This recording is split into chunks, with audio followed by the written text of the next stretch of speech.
علیکم ورحمۃ اللہ وبرکاتہ۔ وعلیکم السلام ورحمۃ اللہ وبرکاتہ۔ الحمدللہ رب العالمین والصلاة والسلام علی سید الانبیاء والمرسلین محمد وآلہ وصحبہ وازواجہ واہل بیتہ ومن تبعہم ومن دعا بدعوتہ الی یوم الدین۔ ڈائس پر تشریف فرما ہمارے بزرگ حضرات، خاص طور پر سب کے نام لینے میں وقت ہوگا، لیکن پھر بھی بزرگوں کے ناموں سے برکت اور ہمت اور حوصلہ ملتا ہے۔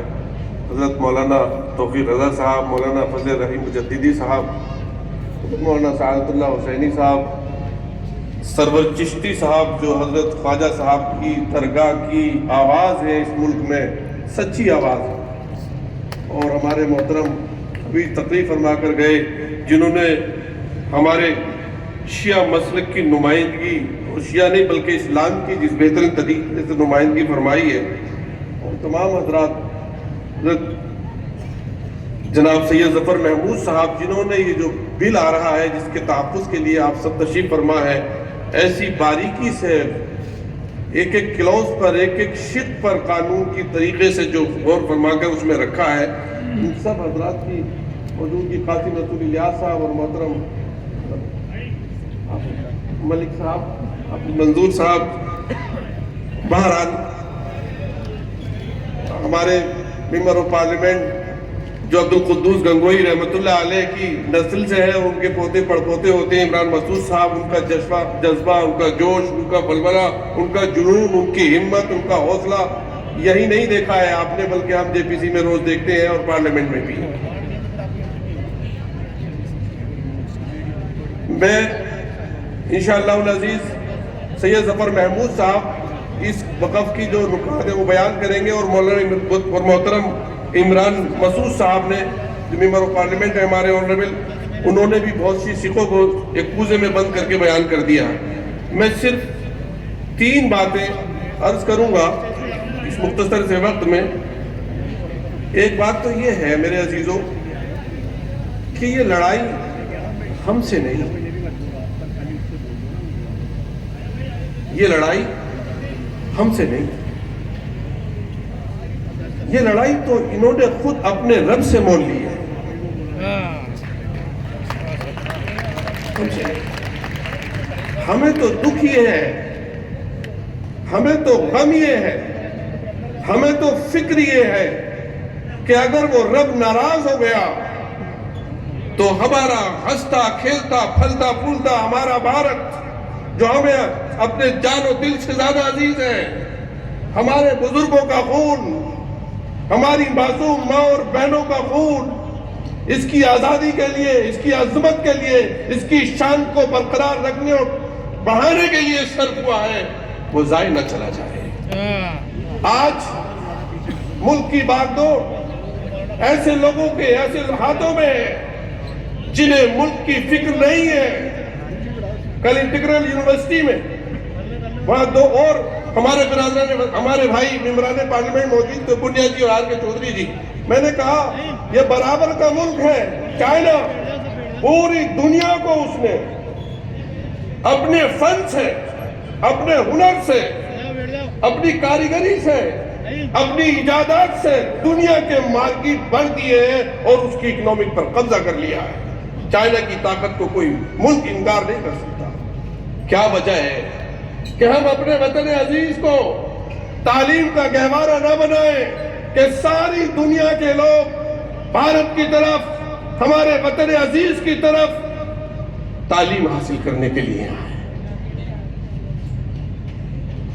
کیوں تعلیم کے بجٹ کم کیے جا رہے ہیں، اسکول بند کیے جا رہے ہیں، لوگوں کو نفرت بانٹی جا رہی ہے، دلوں میں آگے بڑھائی جا رہی ہے، نسلوں کو آگے بڑھانے کی بات نہیں کی جاتی۔ مسلمان تو ایک بہانہ ہے، انہیں ملک کو کمزور کرنا اور اس پر راج کرنا ہے۔ یہ وہی لوگ ہیں جنہوں نے یہ کہا تھا کہ کالا دھن آئے گا اس لیے نوٹ بندی کر رہے ہیں، اور سینکڑوں لوگ قطاروں میں لگ کر مر گئے، انہیں رحم نہیں آیا۔ یہ بڑے بے درد ہیں، یہ بڑے ظالم ہیں، انہیں کمزوروں سے، انہیں مسلمانوں سے نہیں، انہیں سکھوں سے نہیں، انہیں ہندو بھائیوں سے نہیں، انہیں کسی پر رحم نہیں آتا۔ یہ کسی پر رحم کھانے کی روادار نہیں. میں آپ سے دوسری بات یہ عرض کر رہا ہوں کہ صرف مسلمانوں کی بات آپ لوگ نہ کریں. دیش کو بچانے کے لیے ہر اپنے بھائی, ہندو بھائی اور سکھ بھائی اور جو بھی جس مذہب کا ہمارے ملک میں رہتا ہے ہمارا بھائی ہے, اس کو سمجھانے کی کوشش کریں, اس کو سمجھانے کی کوشش کریں.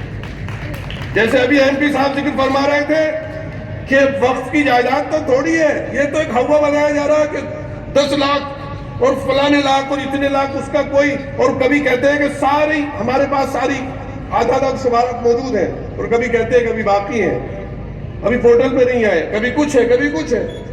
جو ہندو انڈومنٹ ہیں ان کی جائیدادیں اب اوقاف سے کہیں زیادہ ہیں. جیسے ایم پی صاحب اشارہ فرما رہے تھے کہ اوقاف کی آڑ میں یہ ہندو انڈومنٹ جو مندروں کی قدیم مندروں کی جائیدادیں ہیں ان کو اپنے دوستوں کو بانٹنا چاہتے ہیں, بے شک بالکل صحیح بات. ان کو بانٹنا چاہتے ہیں. مسلمانوں کے پاس کیا ہے بھائی؟ ایک گاؤں ہوتا ہے تو 3 چیزیں ہوتی ہیں اس میں. مسجد کا ہونا ضروری ہوتا ہے, عیدگاہ کا ہونا ضروری ہوتا ہے, قبرستان کا ہونا ضروری ہوتا ہے. لاکھوں گاؤں ہیں تو یہ 3 چیزیں تو پائی جائیں گی, تو وہ لاکھوں لگ رہی ہیں.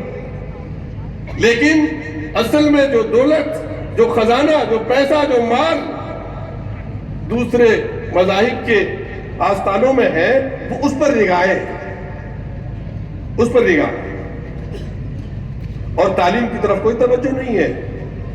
بیمار مر رہے ہیں, دوائیں نہیں مل رہی, کسان خودکشی کر رہے ہیں, ان کے لیے کوئی علاج نہیں. وہ علاج ہے تو ان بیچارے چند لوگوں کا ہے. لیکن میں آپ حضرات سے کہتا ہوں کہ اپنے پڑوسیوں کے ساتھ بہتر سے بہتر معاملہ کر کے اور ان کے بچوں کی فکر کریے.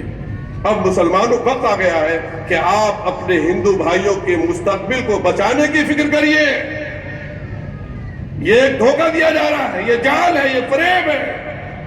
یہ ہمارے بھائی جو بولنے والے ہیں ان کو بہکاوا دیا جا رہا ہے. نوٹ بندی کے چکر میں سارا مال لوٹ لیا کہ کالا دھن آئے گا, 50-10 لاکھ آئیں گے, کچھ بھی نہیں آیا.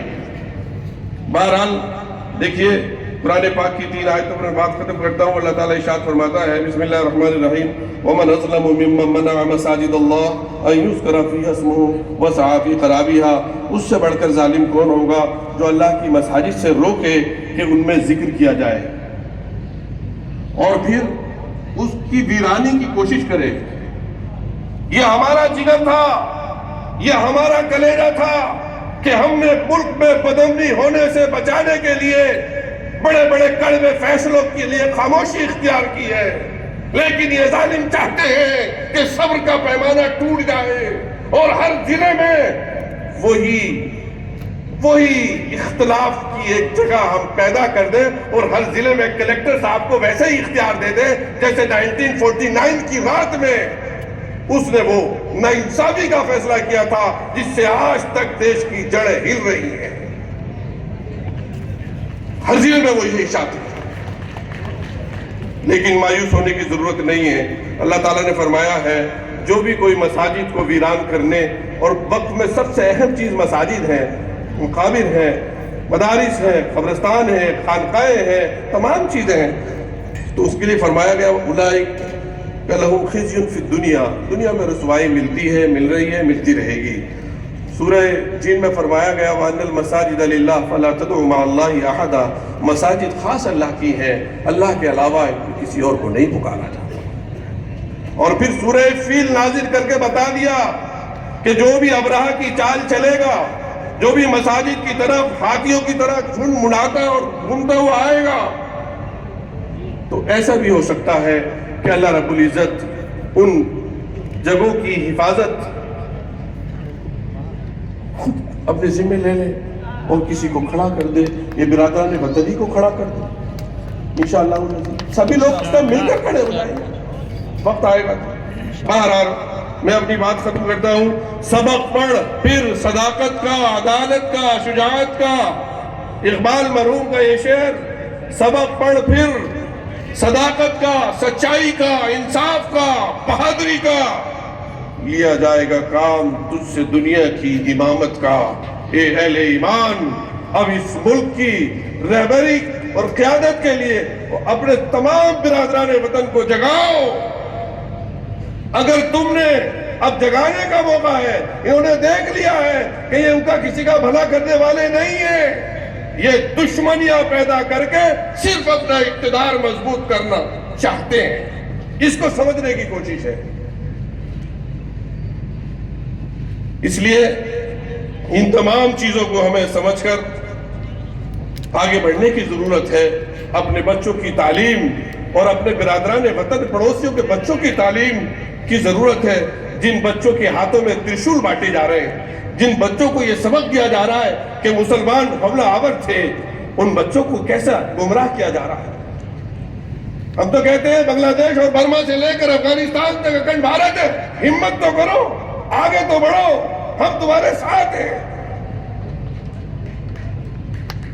یہ کیا بزدلانہ حرکتیں ہوتی ہیں کہ کسی بھی معصوم کو راستے میں پکڑ کر اس کو بیار و مددگار اس ملک میں مارتے ہو جس ملک کے لوگ ایک چیونٹی کو مارنا بھی گناہ سمجھتے ہیں۔ ہمارے بھارتی لوگ، جہاں انسانیت کی ایک طرح سے عظمت اور احترام کے سکے دلوں پر نقش ہیں۔ یہ بھارت کی تہذیب نہیں ہے، یہ بھارت کی سنسکرتی نہیں ہے۔ اب ضرورت ہے تمام ہندو مسلم سکھ عیسائی سب مل کر بھارت کے لیے جو مانوتا، جو بھارتی مانوتا ہے، بھارت کا جو سنویدھان ہے، جو قانون ہے، اس کی حفاظت کے لیے جا بجا اکٹھے ہوں، متحد ہوں، اور یہ جو بیچ کے فاصلے ہیں ان کو ختم کیا جائے۔ میں سمجھتا ہوں انشاءاللہ العزیز، میں مبارکباد دے رہا ہوں۔ میں نے محترم ایم پی صاحب سے بھی ذکر کیا تھا، اور آپ سب لوگ قابل مبارکباد ہیں کہ یہاں سے جے پور سے جو بھی آواز اٹھتی ہے ملت کی پوری ترجمانی کرتی ہے، اور اس کی آواز الحمدللہ بہت دور تک جاتی ہے۔ اللہ تعالیٰ نصرت فرماتا ہے۔ لیکن مجھے بڑی خوشی ہو رہی ہے آپ سب لوگوں کو یہ بتاتے ہوئے کہ جس جوش، جس جذبے سے راجستھان وقف بورڈ نے جے پی سی کے سامنے جس دلیری اور جرأت کے ساتھ میں اپنا موقف رکھا، وہ سب لوگ قابل مبارکباد ہیں۔